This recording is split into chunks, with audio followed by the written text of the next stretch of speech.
या world IVF day OSS wheel of hope फिरवा आणि मोफत IVF जिंका।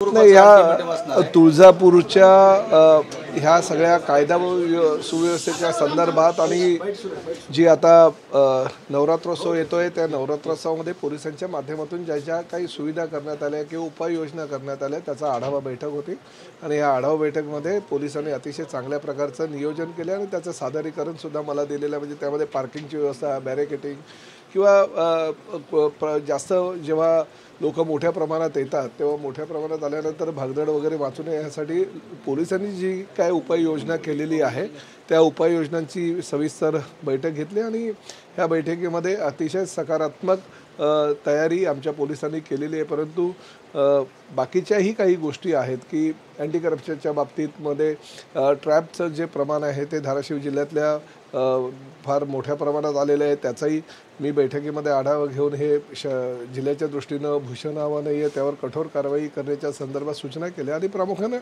ड्रग्सच्या संदर्भात गेल्या अनेक महिन्यांपासून ड्रग्सचा विषय तुळजापूरचा जो राज्याच्या नकाशावर नाही देशाच्या नकाशावर येत आहे की देवस्थानच्या ठिकाणी जर ड्रग्सचं प्रमाण एवढं मोठ्या प्रमाणात होत असेल आणि काही स्थानिक लोक त्यामध्ये मोठ्या प्रमाणामध्ये इन्व्हॉल्व असतील, पोलीस त्याच्यामध्ये इन्व्हॉल्व असतील तर निश्चितपणे त्यांच्यावर कारवाई होणं गरजेचं आहे। आतापर्यंत 13 आरोपी अजूनपर्यंत सापडलेले नाही। आता हा घटना घडल्यानंतर FIR दाखल झाल्यापासून बरेच 4 ते 5 महिन्याहून जास्त कालावधी झाल्यानंतर सुद्धा 13 जर आरोपी सापडत नसेल ते काय परदेशामध्ये गेले का, भारताच्या बाहेर गेले का? नाही, हे राज्यातच आहे, राज्याच्या आसपास ते असणार। त्यामुळे त्यांना अल्टिमेटम दिलेला आहे की 15 ऑगस्टमध्ये जेव्हा बैठक ह्या संदर्भात होईल तेव्हा तोपर्यंत जास्तीत जास्त आरोपी त्यातले किंवा सगळे आरोपी पकडले गेले पाहिजे अशा सूचना मी केलेल्या आहेत। आणि त्याचबरोबर ह्या ड्रग्सचा समूळ नायनाट करण्याचं भूमिका ही महायुती सरकारची आहे, राज्य सरकारची आहे। मुख्यमंत्री त्या बाबतीत फारच कडक कारवाई प्रत्येक ठिकाणी करण्यासंदर्भात सूचना देत आहेत। या जिल्ह्याचा पालकमंत्री म्हणून माझी तीच भूमिका आहे आणि त्यामुळे जे काही ड्रग्समधले जे आरोपी आहे भले ते जामिनावर जरी सुटले असेल तरी खरेखुरे जे आरोपी आहेत त्या प्रत्येकाला मोका लावा, त्यांच्या मोका अंतर्गत परत त्यांना अटक करा तरच ड्रग्सचं समूळ उच्चाटन होईल असं मी SP-ना सांगितलेलं आहे। त्या माध्यमातून सगळ्या पोलीस अधिकाऱ्यांना सूचना केली आहे। निरीक्षण आहे सर की तुम्ही ज्या वेळेस येता त्याच्या पूर्वीच पोलीस एखाद्या मला ते आता तुमच्या सगळ्यांच्या माध्यमातून कळलेलं आहे, पण मला असं वाटतं जर 13 आरोपी अजून सापडले नसेल तर मी 2-4 दिवसांनी परत इकडे यायला माझी तयारी आहे। म्हणजे निदान सगळेच्या सगळे आरोपी सापडतील। कदाचित पालकमंत्री येत आहेत, पालकमंत्री ह्या विषयावर काही चर्चा करतील, जाब विचारतील म्हणून जर कुठला तरी आरोपी त्यांना पकडून ते पोलीस त्याला अटक करत असतील तर हे चुकीचं आहे। पूर्णपणे 13च्या 13 आरोपी त्यामध्ये पकडले गेले पाहिजे आणि प्रत्येकाला शासन मोक्कांच्या अंतर्गत व्हायला पाहिजे। मुख्यमंत्री देवेंद्र फडणवीस यांची थेट ठाकरेंना ऑफर आणि काल फडणवीस आणि आदित्य ठाकरे यांची भेट, हे काय वाटतं?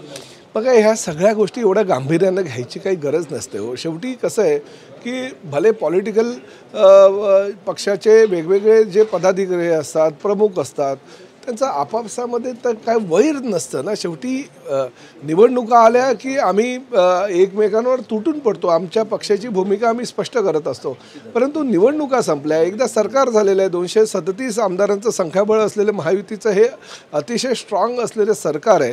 तेव्हा आम्हाला काय कुणाची गरज नाही आहे। ज्यावेळेस खऱ्या अर्थानं गरज महायुतीची होती तेव्हा त्यांनी पळ काढला आणि आता महायुतीचं सरकार स्थापन झाल्यानंतर काही कामांच्या बाबतीत ते मुख्यमंत्री करतायत। त्यामुळे मुख्यमंत्रींना पण कल्पना असते की लोक संधी साधू कोण आहेत आणि संधीचं सोनं करण्याचा प्रयत्न काही लोक करत असतात। त्यामुळे कुणाला कधी संधी द्यायची हे मुख्यमंत्र्यांना चांगलं कळत असतं आणि तुम्हालाही कल्पना आहे की उपमुख्यमंत्री एकनाथ शिंदे साहेब ह्या राज्यामध्ये अतिशय चांगल्या प्रकारचं काम करत असताना महायुतीचं सरकारमध्ये आमचे 80 जागा लढल्यानंतर 60 आमदार आमचे आहेत, अजितदादा पवारांच्या नेतृत्वाखालच्या राष्ट्रवादीचे आमदार 50हून अधिक आहेत आणि त्यामुळे भारतीय जनता पक्ष, राष्ट्रवादी काँग्रेस आणि शिवसेनेचं हे अतिशय चांगलं सरकार राज्यामध्ये काम करतं। त्यामुळे आम्हाला कोणी कुठेही भेटलं, कुठल्या हॉटेलात भेटलं, रस्त्यावर भेटलं किंवा विधानभवनात भेटलं तरी काय कुणाची गरज नाही। पण एक गोष्ट मात्र आहे की वाईट एकमेकांशी आमचे संबंध नसतात, आम्ही हात एक दुसऱ्यांना मिळवत असतो, सुखदुःखामध्ये आम्ही सामील होत असतो। त्यामुळे त्याचा अर्थ काही राजकीय लावू नये। राजकीय व्यक्तीच भेटीचा अर्थ त्याचा लागतोय ती चर्चा होईल, पण एकीकडे हा संवाद होत असताना दुसरीकडे शिंदे सेनेचे मंत्री आमदार सातत्याने वादात येतात. मग संजय शिरसाट असतील, भुमरे असतील, कालचं योगेश कदम असतील, हे काय होते? नाही आता बघा, काही गोष्टी ज्या असतात त्या आता काही म्हणजे कुठल्या पक्षाचा कुठला आमदार वादामध्ये येतो हे काही सांगून आलेलं नसतं. परंतु आमच्या पक्षाच्या मुख्य नेतृत्वानं हे जे काही वादातीत असलेले आमचे लोकप्रतिनिधी आहे त्यांना स्पष्टपणे सूचना केलेल्या आहे की मला ह्या विषयावर जास्त बोलायला सारखं लावू नका, परंतु ज्या पद्धतीनं कामकाज तुमचं चाललेलं आहे हे पक्षाच्या दृष्टीनं अयोग्य आहे. तुम्ही जर काही चुकीचं करत असाल तर त्याचा परिणाम हा पक्षाला भोगावा लागतो आणि किंबहुना मला पक्षाचा प्रमुख म्हणून भोगावा लागतो. त्यामुळे भविष्यामध्ये चुका अशा प्रकारच्या तरी आमच्या काही लोकप्रतिनिधींकडून होणार नाही याची दक्षता आमचे लोकप्रतिनिधी घेतील. सर एक प्रश्न असा आहे, आपण सांगतात की भेटणं गैर नाहीये, पण प्रश्न असा उपस्थित राहतो या निमित्तानं, बहुमत आहे सगळं आहे, मात्र मग ठाकरेंना ऑफर का दिली जाते?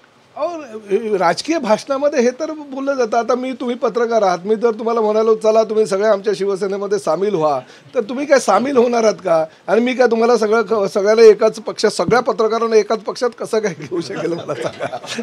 त्यामुळे हे राजकीय ऑफर असतात आणि खुल्या दिलानं कोणीतरी काही बोललं म्हणून एवढं मनावर घ्यायचं नसतं. आणि ठीक आहे, जी ऑफर द्यायची असते ती विधिमंडळाच्या आतमध्ये कोणी देणार नाही हो. ऑफरच द्यायची असेल किंवा काही चर्चा करायची असेल तर सर्वांच्या समोर काही चर्चा होत नसते. आमची गुवाहाटीला आम्ही गेलो आणि त्यापूर्वीच्या ज्या काही घटना घडल्या त्या काय विधिमंडळामध्ये सांगितलेलं नव्हतं आम्हाला. काय त्यावेळेस देवेंद्र फडणवीस यांनी काही ऑफर दिलेली नव्हती. त्यामुळे ह्या सगळ्या गोष्टी ज्या आहेत ना त्या ठरलेल्या असतात आणि राजकीय परिभाषेमध्ये एक दुसऱ्यांमध्ये टीका टिप्पणी टोमणे आणि एक संवादाची भाषा ही होतच असते. आमदार स्वामींच्या घरी गेलात, धाराशिवमध्ये ऑपरेशन टायगर सुरूच आहे का?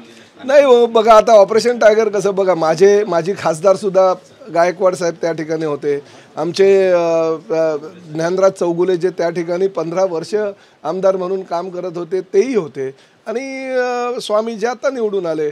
खरं तर चौगुले साहेबांचं मनापासून अभिनंदन करायला पाहिजे, कारण बघा पराजय ह्या कुणाच्या नशिबामध्ये असतातच. म्हणजे प्रत्येकाला एकाला जय तर दुसऱ्याला पराभव स्वीकारावाच लागतो. परंतु मोठ्या मनानं ते पहिल्यांदा इलेक्शन झाल्यानंतर आम्ही त्यांच्या घरी चहा प्यायला गेलो, कारण शेवटी विकासाचा मुद्दा असतो.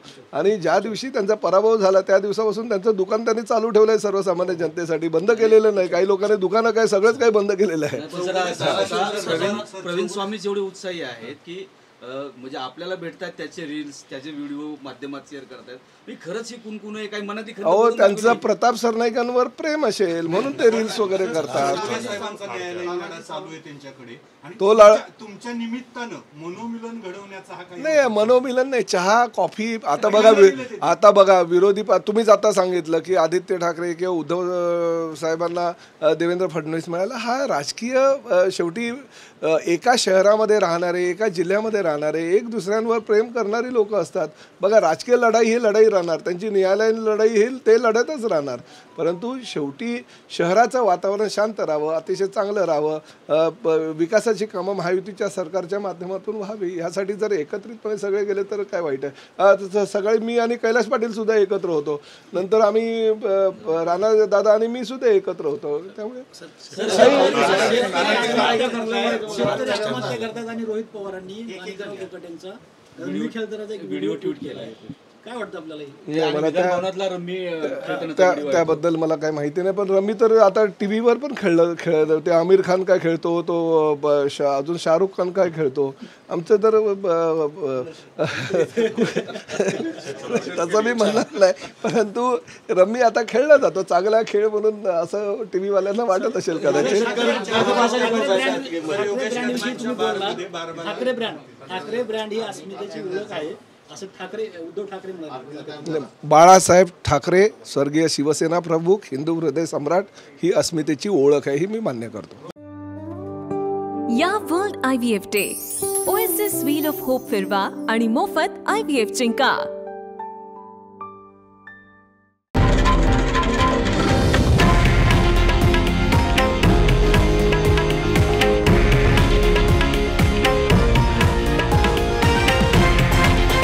हे आहे देशातील नंबर 1 न्यूज नेटवर्क आणि आपण पाहत आहात TV9 मराठी, एकमेव